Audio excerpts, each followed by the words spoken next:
Good morning. I forgot that I had just hit record. So you see me like checking my wrinkles, checking my hair. Here I am. Welcome back to Piece of Work, the podcast. I'm Danielle Tantone. I'm a nurse, an author, a coach, a survivor, and just a human trying to make it here in this world. I have my swaddle specialist shirt on today because it's about 6 a.m. before a shift at the hospital. I have to be there at 7.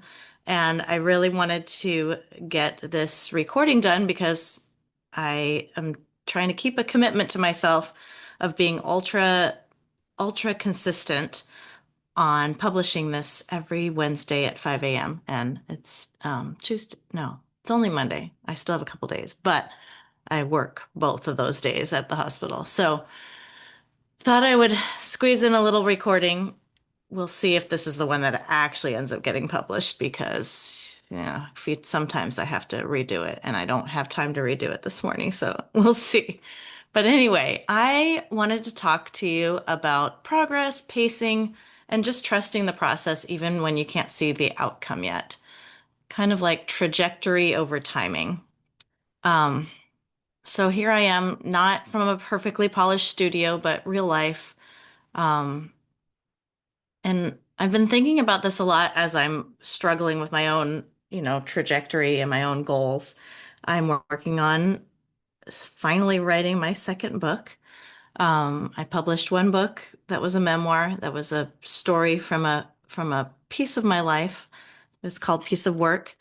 And I am working on not a memoir, more of a prescriptive book about resilience. So there'll definitely be some elements of memoir in there, but I wanted it to be more about you than me. Um, the cool thing about memoir is that, it's specific and universal, and you can learn lessons from someone else's story, but I want to actually write more of a prescriptive book. So again, it's all about resilience, and I've been working on it for about a year now. Kind of a couple different iterations of it, and then a couple of different. I had some stops and starts where I was working on another book about Medicare, which may or may not be coming in some point in the future. But I'm really, really focused on resilience because I feel like this idea of not only bouncing back, but rising higher, staying flexible and, you know, um, supple and just, keep going even when life gets you down is what I want to share with people. Because I have definitely been had the opportunity to do that many times around many different things. So this is the um, fifth episode in a row that I've recorded after taking a 2 year break, as you know, if you've been listening. Um, and this season of life is teaching me what real progress looks like. And spoiler alert, it's not sexy. Um, so I've been learning, lessons in real time as I go about momentum, consistency, and the power of small shifts, especially when you're waiting to feel the change. I've been recently uh, rereading, or I should say, listening to James Clear's Atomic Habits. I I believe I read it several years ago because as I'm listening to it, it all sounds very familiar. Or maybe it's just that I get his newsletter and so many other people refer to his to his stuff that that it's like almost already part of what I believe and what I live. But anyway, I've been listening to it in the audiobook version in the car. I really love audiobooks. I don't know about you. I know I've talked to some people who just think that it's not real reading, it's not as good, it's like a cheater way, it's all these things. But to me, I love hearing, especially when they're read by the author, I love hearing the author's voice. Um, I love listening. I guess I'm an auditory learner in some ways. I love doing it, listening while I'm driving. I do like listening to music too, but most of the time you'll hear me listening to a podcast or an audiobook. I really, really, really enjoy that. I also like sometimes listening while I'm folding laundry or doing housework. It's just some people have said that they have trouble focusing when they're doing something else, but I find it almost easier to focus when I'm doing something else. It internalizes even better than if I'm just sitting there trying to read. I love reading also, but I just don't have a lot of free time because here I am trying to record a podcast in between getting ready for work and my 12-hour shift. So there's just not a lot of free time in my life. When I get to bed at night, I might read a couple pages, but I'm pretty much out, but I don't get very far. So audiobooks are great for me. So anyway, I've been listening to James Clear's Atomic Habits. And there's so many such a good book. I mean, definitely worth reading. But he uses this metaphor. It's all about, atomic habits are little tiny, tiny things. Atoms are the building blocks of everything. I love the idea though, because also an atom bomb can blow up a whole city. So it's tiny and huge at the same time. So it's breaking it down to the smallest habit, and instead of just focusing on the outcome or the goal, break it down to the habit. So there's so many good things. But what I was thinking about is this ice cube metaphor that he uses toward the beginning of the book. Um, it talks about this ice cube is sitting on a counter in a 25-degree room, and it's just frozen. It's an ice cube, and you start systematically, slowly warming up the room, 25 degrees, 26 degrees, 27 degrees, 28 degrees.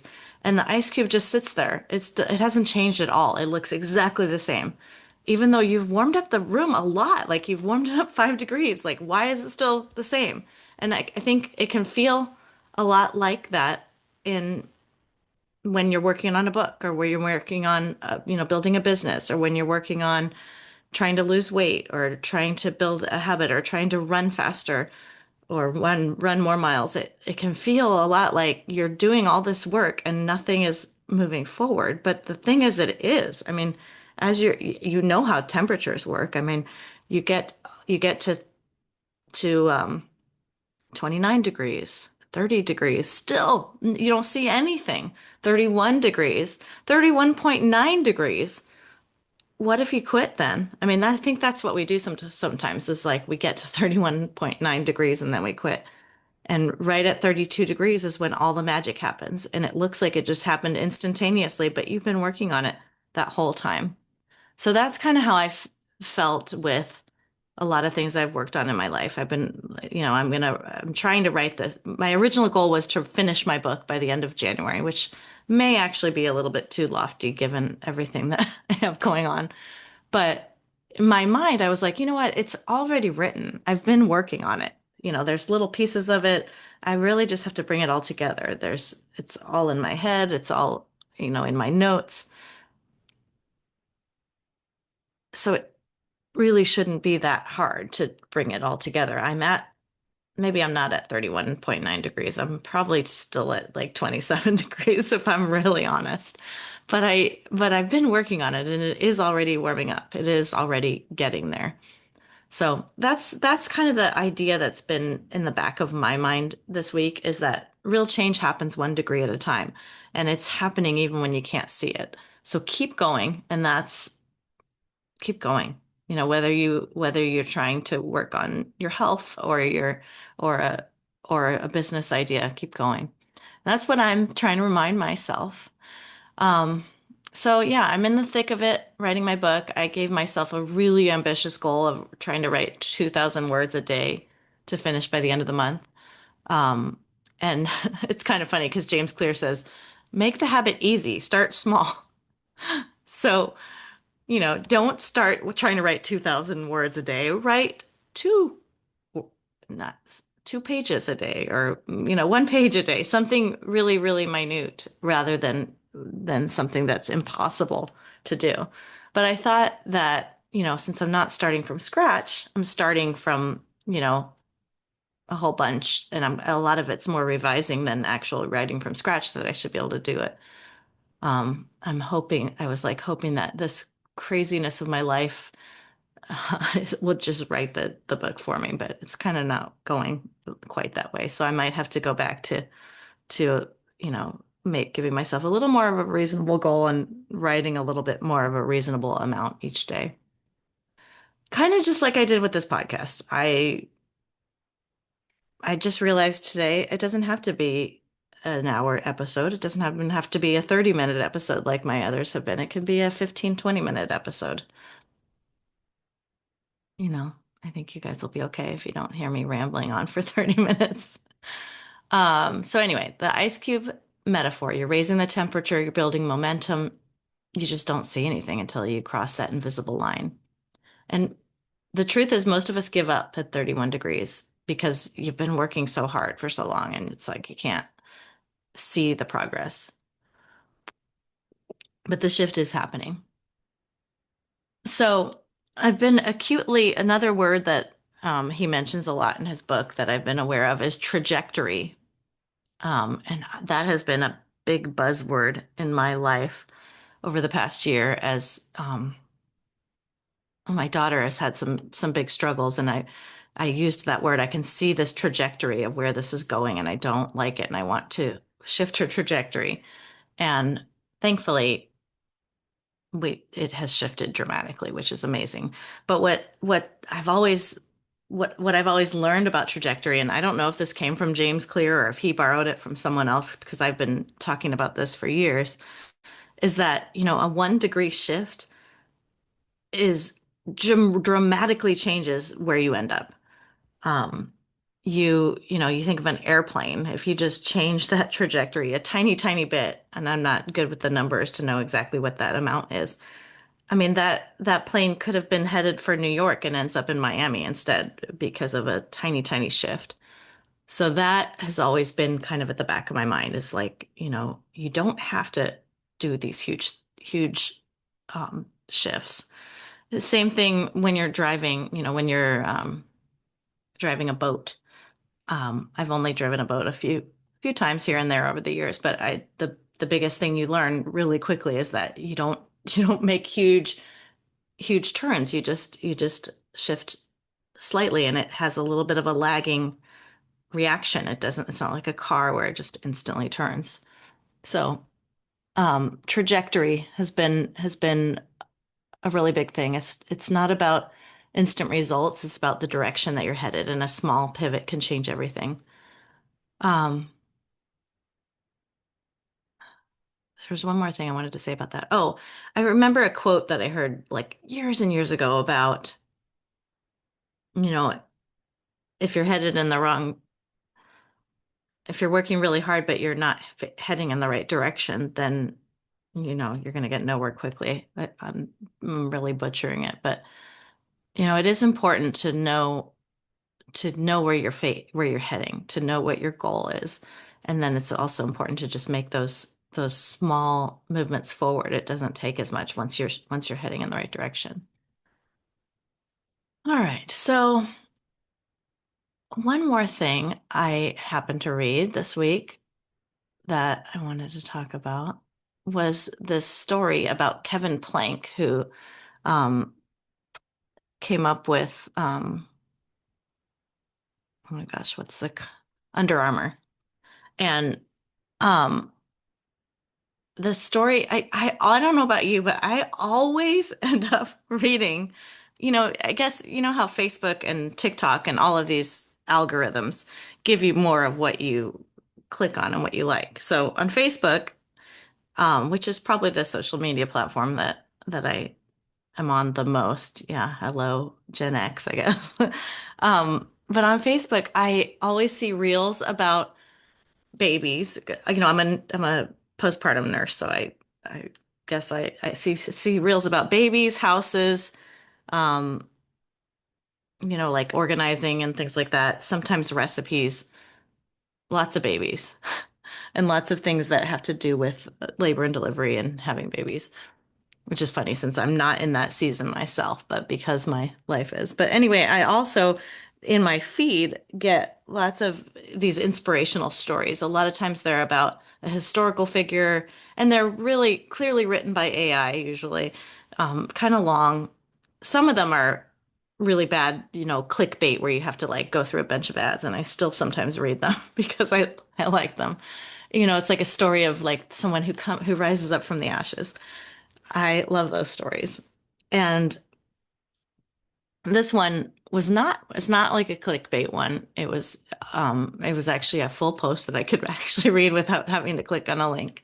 And it was about Kevin Plank. And I'm just going to read it a little bit to you because I found it so motivating and so inspiring, and it's just exactly about what I'm talking about here about keep going.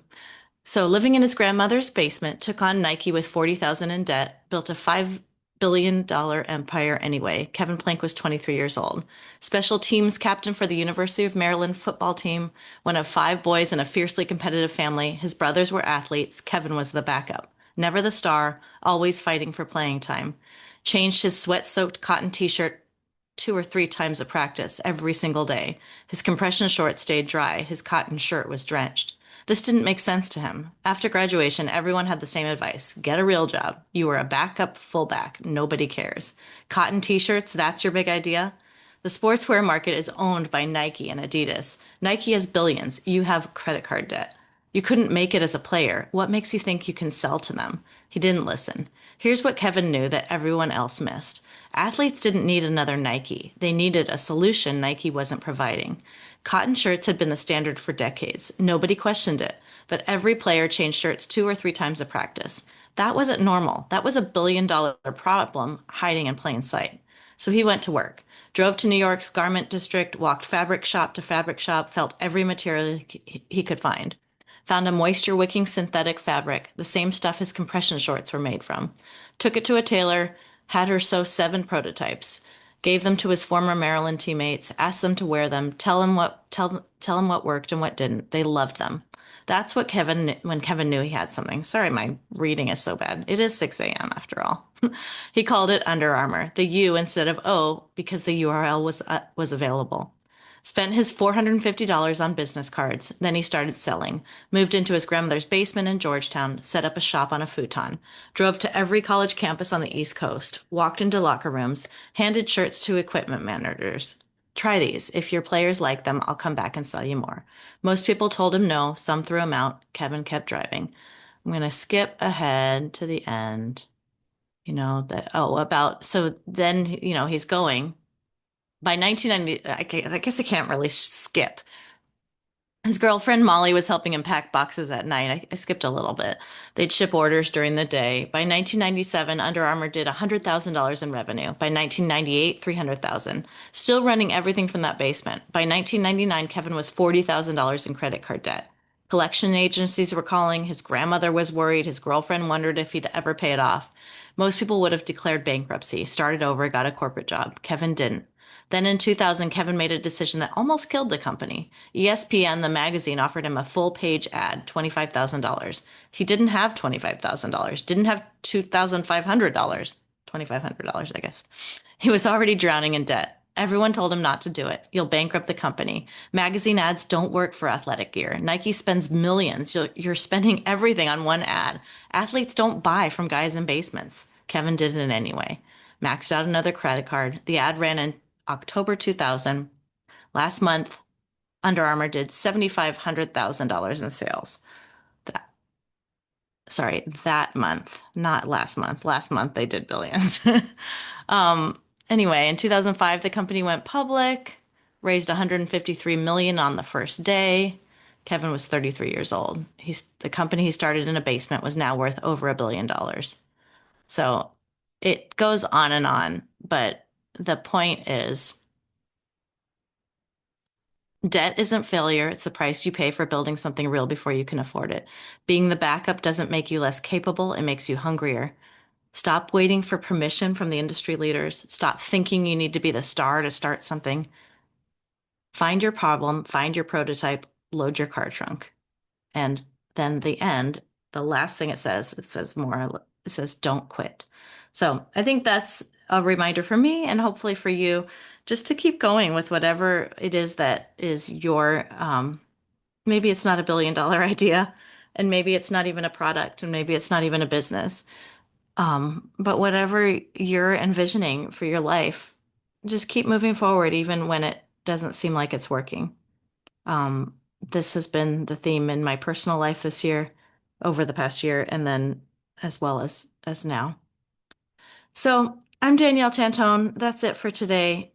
Keep going, keep moving forward,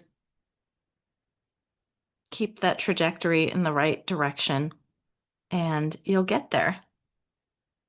If you haven't read my first book yet, it's called Piece of Work, a Memoir. We're all a piece of work, a work in progress, and a work of art.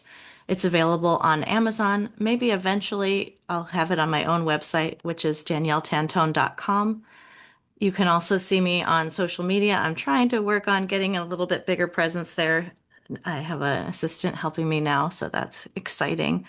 Um, it's at Danielle Tantone on all of the platforms. I have a little TikTok account. I'm starting to do more on Instagram and all of that. So look for me there. And in the meantime, thank you so much for listening. If you liked this, please share it with a friend. Please subscribe so that you get all the updates every Wednesday. And write a review. This all means so much for podcasters and for authors. So thank you, and I hope you're having a great day, and I'll see you next time.